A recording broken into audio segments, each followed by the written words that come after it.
मुंबई महाराष्ट्राचा आवाज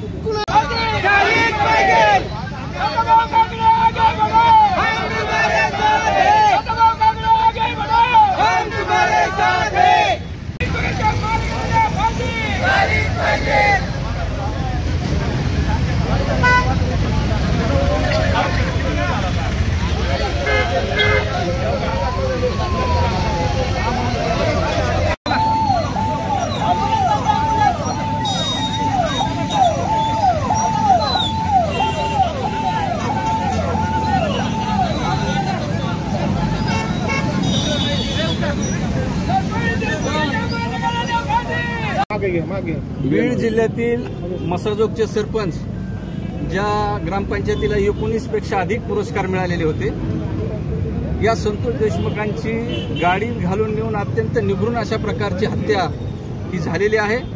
ही हत्या होऊन अनेक दिवस लोटले तरीही सरकार या घटनेची गंभीर दखल घेताना दिसत नाही।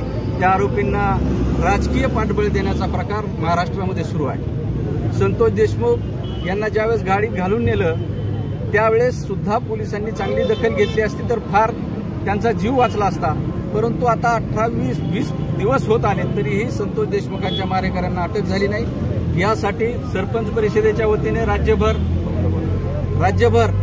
आंदोलनं सुरू आहेत, रास्ता रोकोचा सुरू आहेत आणि निवेदनं देण्याचं काम सुरू आहे। संतोष देशमुख यांची ज्यावेळेस हत्या झाली त्यावेळेस ती अत्यंत निभृण अशा प्रकारची हत्या झाली। अनेकांनी त्यांना मारल्यानंतर त्यांच्या अंगावर 1 इंच सुद्धा जागा कुठं शिल्लक राहिली नव्हती आणि या राज्यात कायद्याचं राज्य आहे का नाही अशा प्रकारचा प्रश्न निर्माण होतो। ज्यावेळेस संतोष देशमुखांची हत्या झाली त्यावेळेस तिथल्या पोलीस स्टेशनच्या समोर ज्यांनी हत्या केली त्यांचं पोस्टर लागलं की बाप तो बाप रहेगा। अशा प्रकारचं जर वातावरण या महाराष्ट्रात असेल तर कुठल्या सरपंचांनी काम करावं हा प्रश्न इथे निर्माण झालेला आहे।